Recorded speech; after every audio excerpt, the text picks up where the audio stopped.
This is the Irish NFL Show's NFC East 2024-2025 preview. We're looking ahead to what's likely to happen in the East. Kieran, we come to the Giants, and let's clear the decks here now because there's a lot to talk about. DJ will be back. Is he going to be spinning the tracks? DJ will be back. Will he be spinning the tracks on week one? Will he be ready? Huge amount of questions. I think the only question that's not in play this season, as opposed to the other two teams, Eagles and Cowboys, are the head coach. I think Daboll is going to get another year, possibly another two, based on how this year goes. But the DJ question stays the same. Will he be fully recovered from his ankle injuries? Is his neck healed? Is he going to throw the ball downfield? Where do we start? Is the line going to stand up? Are they going to protect him? Are they going to be able to fill in the hole from losing Saquon? There's a huge amount of ifs with the Giants. And they've had a lot of terrible luck as well, right? We saw poor Darren Waller had to retire. They never got, a fair shake with him, and neither did he with the Giants, unfortunately. You mentioned the catalog of Daniel Jones injuries. It hasn't been easy sledding for them. No, I was as optimistic as anybody for the start of last year until we got into the second minute of the Cowboys game. And then it all went to crap. They've had some terrible luck. Yes, they've had some terrible luck. A lot of the draft picks have not quite panned out just yet that Schoen and Daboll started with. I think the biggest question is Evan Neal at right tackle. They are hoping against hope that he is going to somehow, be someone who can stand up and make some plays and block. I'm not as confident. I think the reason why they got a lot of those guards / tackles in free agency was to mitigate the issue with Evan Neal. I think he hasn't shown enough in the last 2 years. Yeah, he was injured a little bit, but he hasn't shown enough that he can be the guy that can solidify that very important right tackle position. Andrew Thomas is a lock. He's amazing. He's a perennial Pro Bowler. But the rest of the O-line, there's a lot of questions. Schmitz, who was heralded coming in at center, a lot of questions about him too. He's ranked kind of further down the list of starting centers in the league. I have a lot of questions about Kayvon and about what he can do. Is he going to step up and show the promise that he has? It's really about the young guys, and it's going to be telling how the big kind of draft picks that Schoen made are going to play this year. It's how it's going to determine the next couple of years for the Giants. Will Kayvon kind of show those flashes he had in 22 and be a sack master, and will Neal, which I doubt, be able to turn into a starting right tackle in the league. Losing Waller was, I think it was expected the last couple of months. All the sounds coming out were that he was going to go, which is, I think it's why everyone knows that they drafted Theo Johnson. What will the running game look like without Saquon is the other question. Is that going to force Daniel Jones to throw the ball downfield and make more plays instead of dumping it off? Now the teams know that the Giants aren't just going to dump it off to the running back 30 times a game. Devin Singletary is obviously a downgrade of running back, but is that going to lead to Jones saying, screw it, I'm in basically a contract year, a walk year.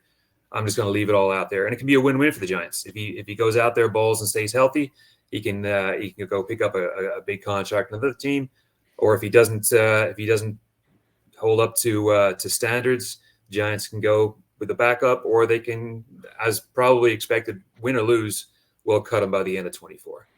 But equally, just to finish on this point, maybe, Kieran, if you're looking at the situation from both the Jones perspective and from a Giants perspective, when you talk about the running game and maybe there being fewer options there, and we'll see what that looks like.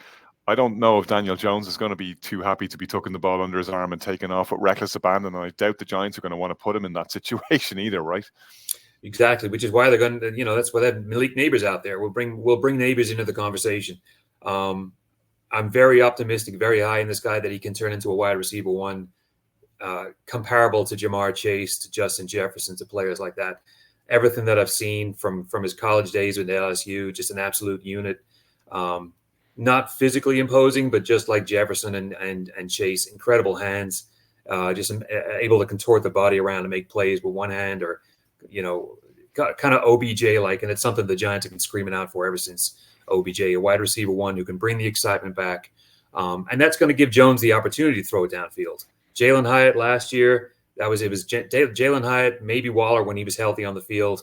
And we didn't even have Wan'Dale Robinson to throw it to. So it's given everything for Daniel Jones now to just look downfield, throw it 40, 50 yards, give it the opportunity for Neighbors to make some plays and get some points on the board, because it's not going to be the run heavy game that they've had the last couple of years. So they're going to have to switch it up.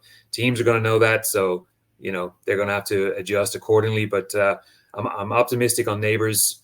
The rest of the team, not so much. I think we'll do slightly better than last year, but not enough for the playoffs, I don't think. I want to talk to you, Noel, about one free agency move that the Giants did make and one that they didn't make. So the one that they didn't make, I think, is also intriguing, in that I would have thought potentially New York was a good spot for Justin Fields, and I would have thought that would be a move that the Giants might be keen to make, but they didn't. Yeah, I mean, I think at the time, watching kind of closely, I thought that the Giants may make a move there to bring him in. I don't know. Look, Fields' stock seemed to kind of crash with the NFL teams around. I don't think he was as highly ranked as even Ryan Poles thought he was when it came to actual negotiations. Maybe teams just knew that the Bears weren't going to keep him, and I don't know, but it just didn't seem to be the right move for them. So yeah, it's one of those things.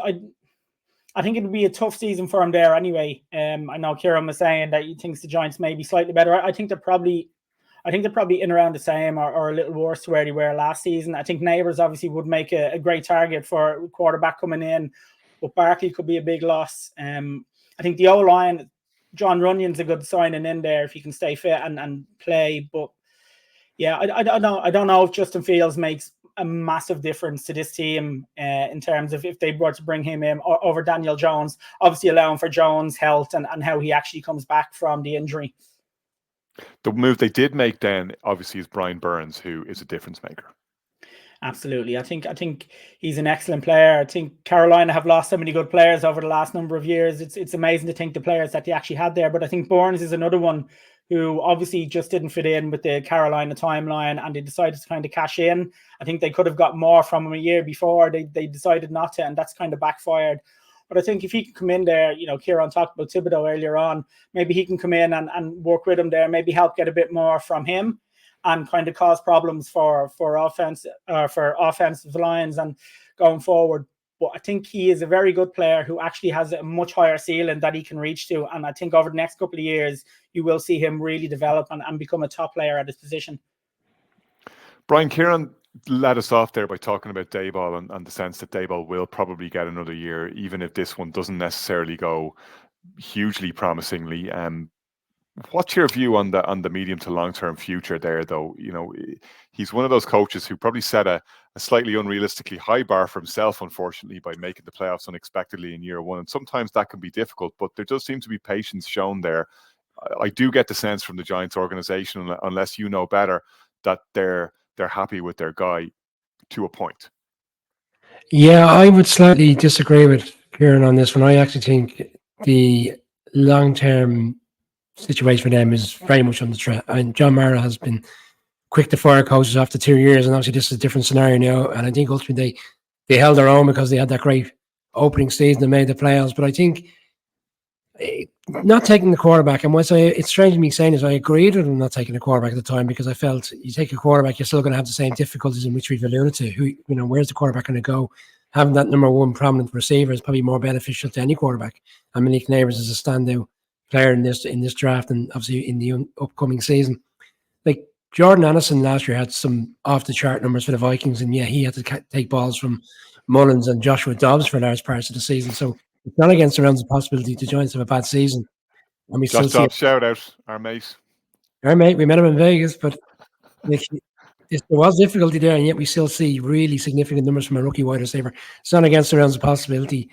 The rookie wide receiver has a great season. Ultimately, maybe he's the guy that saves their job, and the guys at the end of the season can sit down with the owner and say, look what we produced in some of the draft picks this year. I think Tyler Newman, the safety coming in, I think he's kind of an underrated player and a good replacement for McKinney, who moved on to the Packers. But I think the situation with no quarterback, I think a quarterback coming in allowed the guys to have a conversation at the end of the season, say, development situation, new quarterback, give us another year. I think if they have a really poor season and they struggle, and Bill Belichick is anxious to get back into the league and not doing what he's doing these days, in terms of... If he has any energy left. Well, we won't go there, but I'd imagine I don't know where you were going. I'm just saying he seems to be very busy with his broadcasting commitments and other stuff. He certainly looks like he's using the term career break, and he's enjoying his career break. But I imagine come next season, the career break will be over, and he'll be very much looking forward to getting back into a coaching position. I think, as we touched on before we started recording, Kieran very much alluded to, like, Belichick loves the Giants. It's always been very evident. You only have to look at some of the footage. I think he'd be clamouring to get that position, and I'm not sure whether John Mara would have the reluctance to hang on if he thought he was going to lose out on Belichick this time around. So for me, I think it's a very precarious situation. And one final piece on Daniel Jones, he's got a contract that they can walk away from, but he's also got a lot of stipulations around injury guarantees, similar to what Russell Wilson had and Derek Carr had. And that is a quandary. If the Giants are struggling and they're not winning games, and Daniel Jones is playing, and they're only one play away from being on the hook for 23 of that 30 million, you might see him sitting for half a season. Right, well, we certainly look forward to them coming over to this side of the Atlantic anyway. Let's hope that they have something to play for by the time that game rolls around. I don't think that's too much to hope for, but we'll be very much looking forward to getting to that game. We will be there, of course, on the Irish NFL show, but that's it for our look at the Giants. You are listening to the Irish NFL